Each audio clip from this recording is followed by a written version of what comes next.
You are sick, your throat burns, your head pounds, your body aches in ways you cannot locate or name. And the first thing you do is reach for something, a pill, a phone, a doctor's number saved in your contacts. Now imagine none of that exists. No pharmacy, no antibiotics, no surgery, no diagnosis. No one who has studied medicine for a decade to tell you what is wrong. For roughly 300,000 years, this was the only reality your ancestors ever knew. They got sick, they got injured. They broke bones, developed infections, lost teeth, gave birth in the dark, and were attacked by animals that outweighed them by a factor of 10. And yet somehow, generation after generation, enough of them survived to eventually produce you.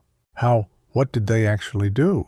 The answer is more sophisticated than you probably think, and parts of it are still inside your medicine cabinet right now. Let us start with what your body was already doing before any human ever thought to help it.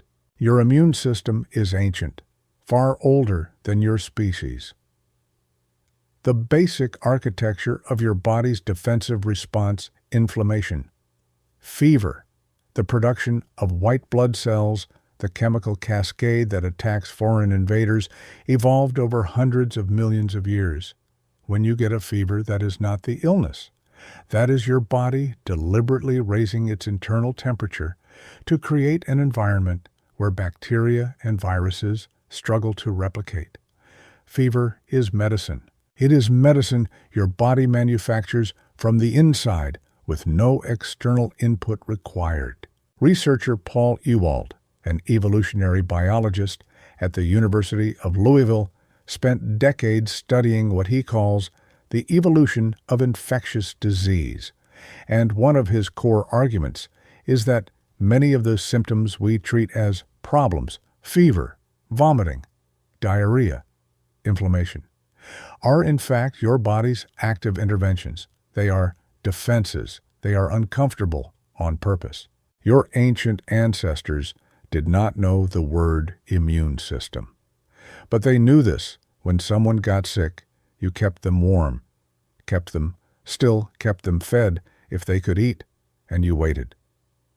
That strategy was not ignorance. It was in many cases the correct one.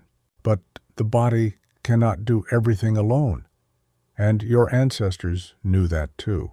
The most significant medical technology your ancestors had was plants, and the record of that knowledge goes back much further than most people realize.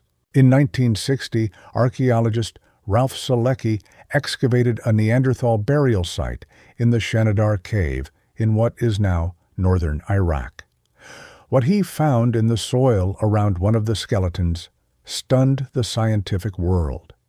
Concentrated clusters of pollen from at least 8 different plant species, yarrow groundsel, ephedra, grape, hyacinth, and others, were found around the bones in quantities that could not have arrived there by wind or accident. Selecki interpreted this as evidence that someone had deliberately placed flowers and medicinal plants around the dead or dying Neanderthal. The interpretation has been debated for decades.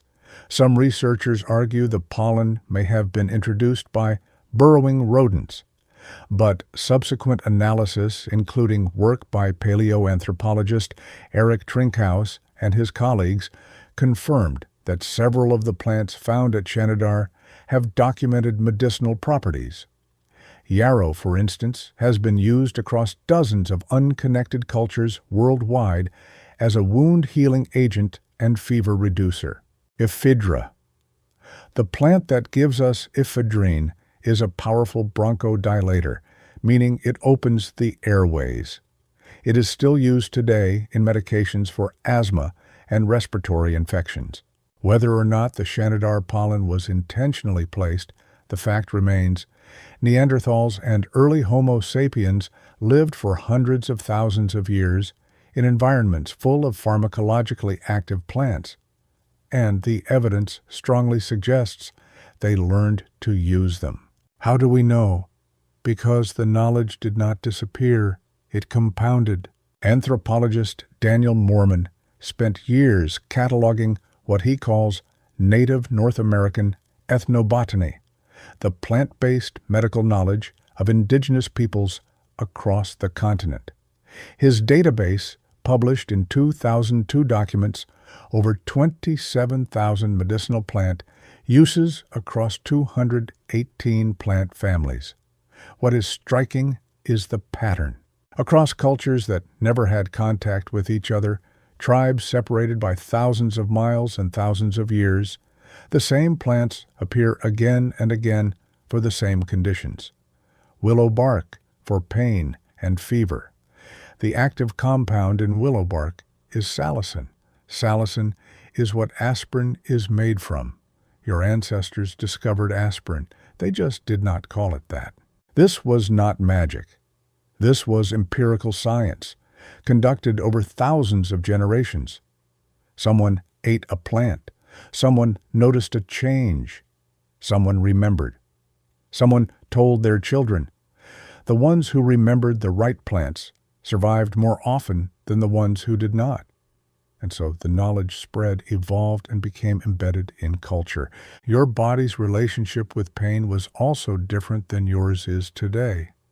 Not because ancient humans felt less pain, they felt exactly what you feel. But they had a different relationship with the meaning of pain. Researcher and author Yuval Noah Harari has written about how pre-agricultural humans likely experienced their bodies as part of a larger natural environment, rather than as machines that should function without interruption. Pain was not a signal that something had gone wrong with the system. Pain was information. It told you to stop, to rest, to protect a limb, to seek warmth. Your ancestors likely obeyed that signal more readily than you do, because ignoring pain in an environment with no modern safety net was far more likely to kill you. Now let us reconstruct a scene. Picture a band of early Homo sapiens somewhere in what is now East Africa, roughly 100,000 years ago. A man in the group has cut his leg badly on a rock while crossing a riverbed. The wound is deep. In a modern hospital, this is a minor emergency, cleaned, stitched, bandaged, treated with antibiotics, monitored for infection. In this moment, in this world, it is a potential death sentence. What happens next? The group stops moving. They make camp. An older woman, and across most hunter-gatherer cultures, studied by anthropologists. It is almost always an older woman who holds the medical knowledge, comes to look at the wound. She presses it closed. She applies something chewed plant matter, perhaps, or clay from a riverbank. Certain clays have been shown by microbiologist David Reed and colleagues to have broad-spectrum antibacterial properties capable of killing organisms, including E. coli and MRSA. The wound is bound with strips of plant fiber or animal hide. The man is told with whatever language they use to stay still. He does. 3 days later, the wound has begun to close. The infection, if there was one, has not spread. He will carry a scar for the rest of his life, but he will walk again. This was not a miracle. This was accumulated knowledge, patient observation, and the correct application of what was available. What about broken bones? Here the evidence from the fossil record is particularly powerful. Paleopathology. The study of disease and injury in ancient skeletons has documented dozens of cases of healed fractures in prehistoric human remains. Healed. Not simply fractured and then dead. Fractured, immobilized, rested, and recovered. A broken bone takes roughly 6 weeks to heal to the point of functional use. 6 weeks during which the injured person could not hunt, could not gather, could not fully contribute to the group's survival. And yet they survived, which means the group kept them fed, which means prehistoric humans practiced what we would today call caregiving. and they practiced it at significant cost to themselves. This is one of the most quietly extraordinary findings in all of paleoanthropology. Care is ancient. It predates civilization, predates agriculture, predates written language by hundreds of thousands of years. The fossil record is full of people who survived things that should have killed them, not because of drugs or surgery, but because other people chose to keep them alive.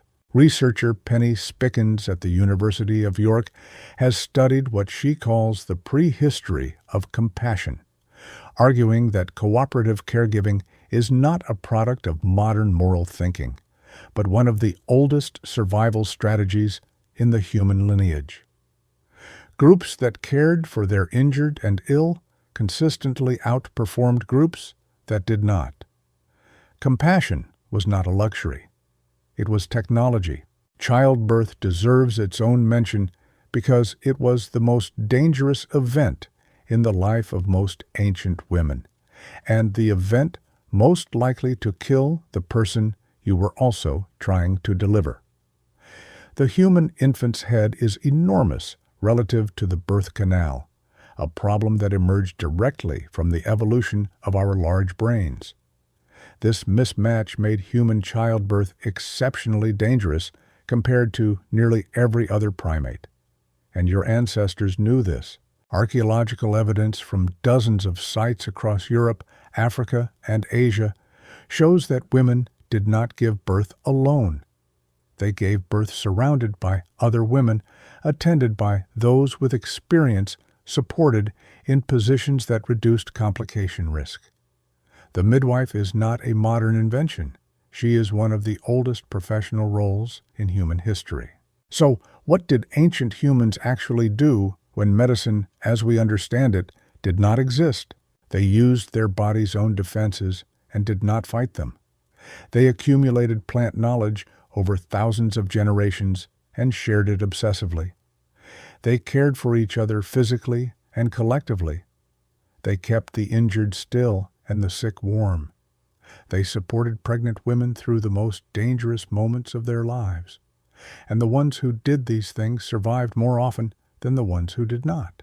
Here is the part that should make you stop and look at your own life differently. The plant compounds your ancestors discovered are still in your medicine cabinet. Willow bark became aspirin. Ephedra became ephedrine. Foxglove, used for centuries by herbalists for heart conditions, became digitalis. Penicillin itself was derived from a mold that your ancestors would have noticed growing on food. The pharmaceutical industry did not replace ancient plant medicine. It identified the active compounds and standardized the dose. And the caregiving. The instinct to stop everything when someone you love is hurt to stay near them, to keep them warm, to feed them, to sit with them in the dark. That is not a modern sentiment. That is a 300,000-year-old survival strategy encoded so deeply into your nervous system that it feels like love. Because it is, and it always was. You reached for your phone when you got sick. Your ancestor reached for a plant and for the nearest person who knew what to do with it. The impulse was the same. Only the tools were different.